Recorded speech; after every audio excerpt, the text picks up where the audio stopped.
Ce qui fait la particularité d'hommes de Dieu, de femmes de Dieu, de gens qui sont attachés à faire plaisir à Dieu, attachés à comprendre que le plaisir de Dieu est leur plaisir et que le plaisir de Dieu est leur vie. Ceux qui comprennent que ce qui leur donne la vie a besoin d'être respecté, a besoin d'être chéri, a besoin d'être protégé. C'est la conscience, c'est la reconnaissance, c'est la louange qu'ils expriment ou qu'elles expriment. Nous avons dans la Bible un exemple parmi d'autres, mais un exemple assez extraordinaire dans la personne de David, dans l'exemple de David et dans ce qui est écrit à son sujet, mais ce qui est encore plus génial, c'est ce que lui-même dit dans plusieurs psaumes, puisqu'il est l'auteur de plusieurs psaumes, et en particulier dans l'histoire de cette violence et de cette escroquerie, de cette rapine, de ce, disons-le tout net, de cette saloperie qu'il a accomplie avec la femme d'Uri, qui s'appelait Bathsheba ou Bethsabée, suivant la traduction du terme, plutôt la transcription du terme. Eh bien, il a écrit un psaume quand le prophète Nathan est venu lui révéler, lui faire monter à la conscience que ce qu'il avait fait était vraiment moche. Il a donc écrit un psaume,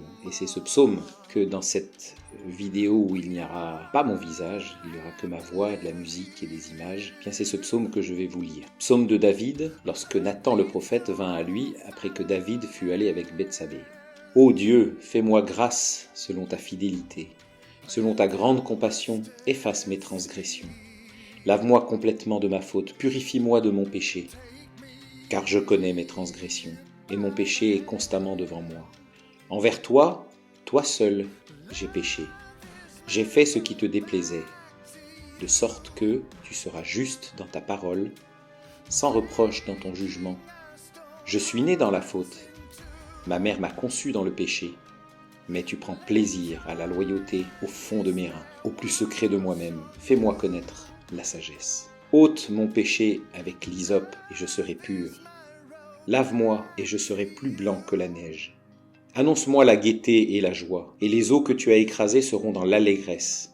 Détourne-toi de mes péchés, efface toutes mes fautes.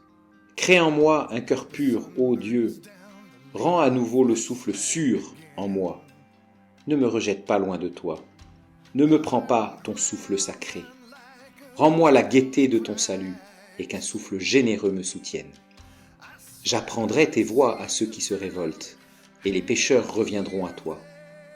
Ô Dieu, Dieu de mon salut, délivre-moi du sang et ma langue criera ta justice. Seigneur, ouvre mes lèvres et ma bouche dira ta louange. Car tu ne prends pas plaisir au sacrifice, sinon j'en offrirais. Tu n'agrées pas l'holocauste. Les sacrifices de Dieu, c'est un esprit brisé, un cœur brisé, écrasé. Ô Dieu, cela tu ne le méprises pas.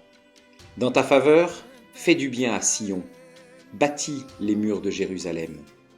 Alors tu prendras plaisir aux sacrifices de justice, holocaustes et offrandes totales. Alors des taureaux monteront sur ton autel.